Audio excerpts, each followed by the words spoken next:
All right, so today we're going deep on something really fundamental, Yeah. I think. Yeah. Feminist political philosophy. Huge. If you're the kind of person who likes to really, dig into these big questions Yeah. about power and justice Yeah. and how we structure our lives together, and this is going to be a really fascinating one. Absolutely. It's going to be good. So for this deep dive, we're going to be using the Stanford Encyclopedia of Philosophy. Well, that's a good one. It's like a super in-depth overview. And our mission is to basically kind of illuminate how feminist philosophers have totally reshaped political philosophy by bringing questions of sex and gender right to the forefront. Front and center. Seriously, right to the forefront. Yeah. You know what's wild to me is that for literally millennia, political philosophy just completely ignored the experiences and perspectives of half the population. At least. Wild. And the idea of sex and gender. Yeah. Just totally outside the frame. Unbelievable, right? It's kind of mind-blowing. Yeah, and I think what you were alluding to earlier about the so-called private sphere, the household, civil society, all of that. Where women were often confined. Yeah. Yeah. And that was considered beyond the scope of real political analysis, right? Not worthy. Yeah. Not worthy. Right. The focus was entirely on the state. The state. And formal government. Yeah. And the rise of liberalism. You know, Oh, yeah. which you think would help. Right. Well, actually kind of reinforce this divide. In a way. By treating what happened in the home as oh, totally. private. It's shielding a whole realm of potential power imbalances and inequalities from real scrutiny. Yeah. But as we're going to see, feminist thought has been absolutely pivotal in challenging this really limited view. Yeah. Leading to, I think, a much richer and more nuanced understanding of power and governance. Absolutely. Okay, let's dive in. Let's go. To how this happened. Yeah. So I think what's really remarkable is the sheer breadth and variety of ideas that have come out of feminist political philosophy. Yeah, it's not one... Yeah, not a monolithic thing at all. It's super... And dynamic. Dynamic and, Diverse. Absolutely. It's driven by the experiences of women across cultures. Yeah, across different social classes. Yeah, and historical periods. Totally. It's a strength for sure. I think so too. Okay, so a major area where feminists have really engaged is with liberalism. Yeah. And more recently, neoliberalism. Oh, for sure. So liberal feminism focuses on protecting and expanding women's personal and political autonomy. Right. Which is interesting because that's drawing on those Enlightenment ideals of equal respect. Exactly. Using those ideals for every individual. For everyone. Right. And so you have thinkers like Susan Muller-Oken. A great one. Eva Kidd, Martha Nussbaum. Amy Baer. All of whom have really seriously engaged with the work of John Rawls. Right. Big name in political philosophy. Huge name, right? Yeah. Injustice. Exactly. Is his idea of a just society, does it actually work for women's experiences? Big question. Huge question. Yeah. So here's a key insight that feminists point out. Okay. Is that this seemingly natural division between the public and the private actually protected male power within the home. It did. From political scrutiny. Yeah, it was like a shield. A shield. And it was framed as neutral, right? Yeah. This public-private distinction is neutral. It's just natural. But feminists were no, that's not actually how this works. It's upholding. It upholds male domination. Yeah, by portraying power relations in the family as they're natural. Natural. So outside the realm of political regulation. Yeah, regulation inquiry. And this isn't just an abstract argument. This has real-world consequences. It does. Yeah. Our source gives an example of the criminalization of spousal rape in the U.S.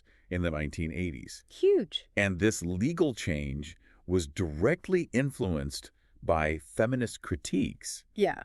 That exposed these power dynamics within marriage. Yeah, showing it was not just a private matter. It was not a private matter. And exempt from legal intervention. So this is really interesting because you're seeing how philosophical arguments can lead to absolutely tangible social change. Real change. Right. Yeah. And it's not just about physical violence either. Exactly. It's also about things like economics, the concept of wages for housework. Oh, yeah. Championed by thinkers like Sylvia Federici. Another good one. Right. Yeah. So this highlights how women's unpaid labor in the home is actually essential for the functioning of capitalism and society in general. It's fundamental. Social reproduction. Yeah. But it's invisible. Invisible. And uncompensated. Right. Yeah. So it really challenges this, like, traditional liberal focus on wage labor as, like, the main thing. A nice thing. The only thing, right? And then you have these really complex and often debated issues where feminist thinkers, even those within liberalism, have like a wide range of perspectives. Oh, yeah. Huge debate. Right? Like reproductive justice. A big one. Which Shatima Threadcraft views as being like... Oh, yeah. About the freedom to choose one's destiny. Right? Like linking it to these broader struggles for equality. Absolutely. Then there's debates around pornography and sex work. Lots of different perspectives there. Huge range. Yeah. Right? Yeah. And I think something for a philosopher to really consider. Yeah. Are these more fundamental critiques of liberalism itself? Oh, yeah, for sure. From a feminist standpoint. Huge. So Carol Pateman and Charles Mills, in their work Contract and Domination, offer a super potent challenge to social contract theory. Oh, yeah. And Enlightenment liberalism in general. Huge. They argue that these frameworks are inherently structured by, like, both sexual and racial domination. Yeah. Which is really saying, like, the basis of Western political philosophy is, like... It's flawed. Flawed. Flawed, yeah. And while Martha Nussbaum has defended some aspects of liberalism, she also really grapples with these issues raised by feminist thinkers. She's right in there with them. Particularly the reality of human dependency. Yeah. And the problem of gender inequality even within the family. Big one. And Asha Vandery's work, growing on a role-cision framework, actually tries to address those inequalities in care. Interesting. So it's not just about critiquing, but also like, okay, how do we fix this? How do we actually address this within this system? Yeah, how do we apply this to make it more fair? Exactly. And so this brings us to a core feminist argument. Hit me. Which is that a lot of liberalism's central categories aren't actually as neutral or universal as they seem. Oh, that's a big one. Right, like take the right to privacy. Which is often seen as like a cornerstone of freedom. Yeah. Well, feminists have shown that that can actually shield domestic oppression from scrutiny. It can hide things. It can hide things. That shouldn't be hidden. And even the category of woman itself has been questioned. By a lot of thinkers. By thinkers like Lugona's Matsuda Zereli-Sheth. Yeah, they're pointing out that this category is not stable. Not stable. And it's been constructed in particular ways that are often Eurocentric. Right, not a fixed or universal identity. Right, very much a product of its time and place. Okay, and then there's the feminist critique of neoliberalism. Oh, yeah. Which goes beyond classical liberalism's focus. It does. So Wendy Brown argues that neoliberalism, with its focus on market, unfettered market, actually undermines the very foundation of democratic citizenship. Oh, wow. Right. And thinkers like Fraser Dean Honig and Butler raise these questions about it's the sustainability. Can democracy even survive? Under this kind of increasing economic insecurity. Exactly. And like this shrinking social safety net. That often comes with neoliberalism. Yeah. Yeah. And then you have Elizabeth Anderson, who analyzes the work ethic under neoliberalism. Oh, interesting. And how seemingly positive values can get twisted to justify exploitation. Wow. Right? Oh. Okay. So let's shift gears a bit. Okay. To another major current within feminist political philosophy. Okay. Which is radical feminism. Yeah.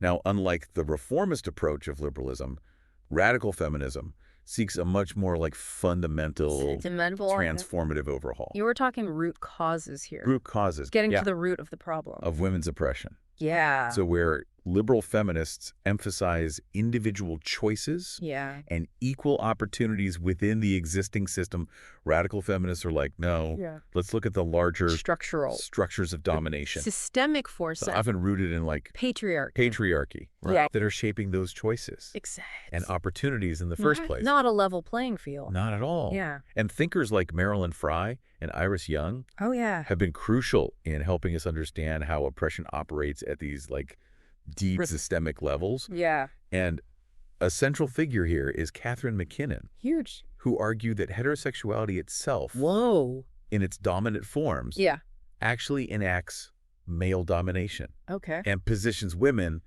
as like objects of male desire. Interesting take. Right. So that offers a really challenging lens, I think. It does. To examine our traditional understanding of sexuality and its relationship to power. For sure.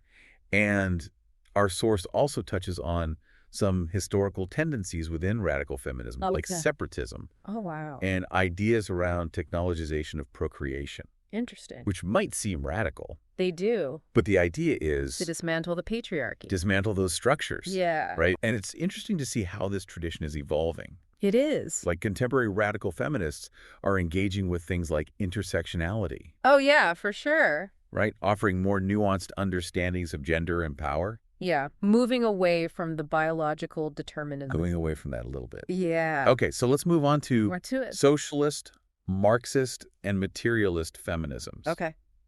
So here the focus is on modes of production. Modes of economic production. Yeah. And how those shape social arrangements and institutions in ways that contribute to women's oppression. Right. So things like the gendered division of labor. Oh, yeah. Big. Both within the paid workforce and within the family. Yeah. And the structure of the family itself. Another big one. Are key areas. For analysis. For analysis. Yeah. Right. And Alison Jagar's Feminist Politics and Human Nature. Oh, yeah. Is a really important text here. It is. And then the concept of social reproduction theory becomes central. Super important. So it's not just about analyzing wage labor. Right. But it's about understanding all the labor often unpaid that goes into sustaining life in society. So much of that falls on women. So much falls on women and is invisible. And invisible, yeah. Right. Yeah. And thinkers like Bhattacharya Federici and Ferguson have really built on this. Yeah, and they're drawing inspiration from Engels' work on the reproduction of immediate life. Yeah, so it's interesting to see how these ideas connect across these different traditions. It is. And while socialist and Marxist thought have faced critiques. They have. Especially from postmodern and post-colonial perspectives. Right. These core insights about the relationship between economic structures and social inequalities remain really relevant, I think, to understanding contemporary issues impacting women. For sure. Okay, so materialist feminism has a kind of lineage that's been subject to debate. It has been. But it shares this focus on concrete material conditions. Right. It's all about those material conditions. And it's interesting how even with all the attention to culture and identity since the 1990s, Marxist feminist analysis still provides this powerful lens. It does. For understanding the material underpinnings. Absolutely. Okay. Let's move on to post-structuralist feminisms. Let's go. So here the focus is on the role of language. Oh, yeah. Language is key. And meaning-making systems. Right. How those actually structure our lived experiences. Yeah, with a particular emphasis on like... sexual difference. The complexities of sexual difference. Not taking that seriously, yeah. So the French feminists... Yeah. Huge. Sixes Kristeva Irigaray. Love them. Are key figures here, each with their own... unique perspective. Perspectives on how language shapes our understanding of gender and subjectivity. Big stuff. Now, of those three, Irigaray offers like the most explicitly developed political philosophy. I think so. Yeah. She really examines the history of Western philosophy and argues that women haven't had their own independent identity. Have been defined as like the negation or the other of men. Right. Always in relation to. Yeah. And her work explores this idea of reclaiming like a distinct essence for women. Okay. And advocating for specific rights for girls and women. Based on this difference. Yeah. And this concept of essentialism has been a major point of debate. Oh, it has. Even within feminism. Totally. Right? Yeah. So some critics worry that it reinforces these limiting stereotypes. Yeah, or excludes those who don't fit neatly into that category. Right. But others see it as more like... strategic or metaphorical. Right. A way to challenge patriarchal frameworks. Exactly. Right. And similar debates surround Kristeva's work as well. For sure. And I think these debates highlight a broader development in feminist theory. Yeah. Especially since the 1970s. Yeah, what's that? Where feminists from non-middle class and non-Western backgrounds started questioning this idea of a singular universal category of woman. Right. Right. And bell hooks pointed out how mainstream feminism often reflected the experiences of a privileged group of women. A very specific group. Yeah, overlooking the others. The others. Yeah. And so this mirrors the critique that feminists had leveled against traditional political theorists. Right. Those who took the male experience as the universal one. Right. Yeah. So the question of subjectivity becomes really key. How we understand ourselves as agents in the world. Right.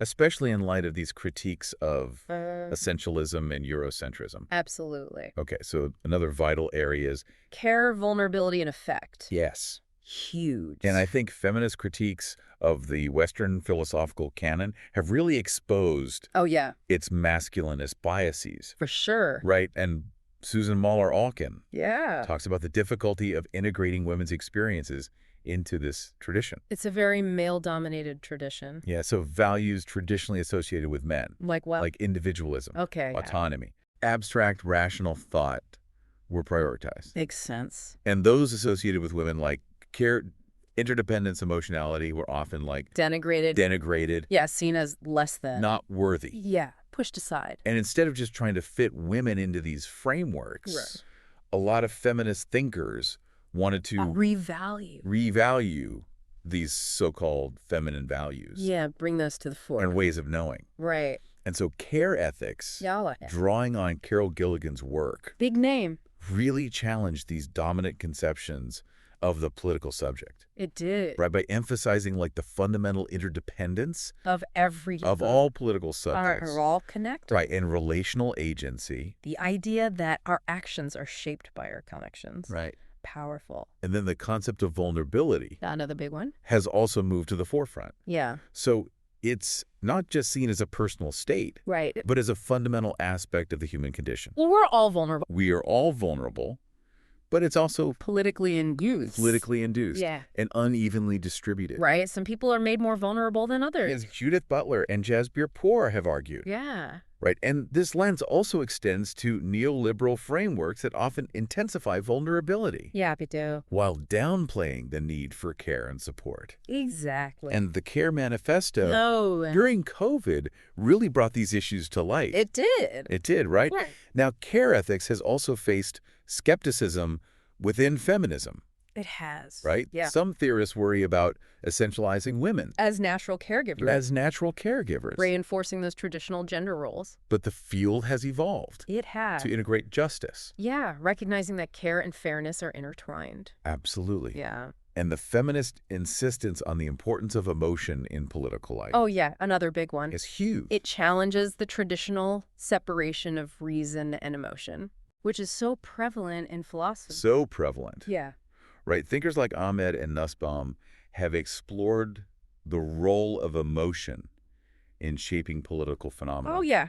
Right. From collective action to solidarity to even things like racism and xenophobia. Yeah. Powerful stuff. Right. And this also connects to feminist critiques of those neoliberal demands. Oh, yeah. For resilience and self-reliance. The idea that you have to just pull yourself up by your bootstraps. Yeah, and how those actually impact our emotional lives. And our subjectivity. Right. Okay, let's move on to intersectional feminism. Let's do it. So our source introduces the complex terrain of identity politics. Oh, yeah.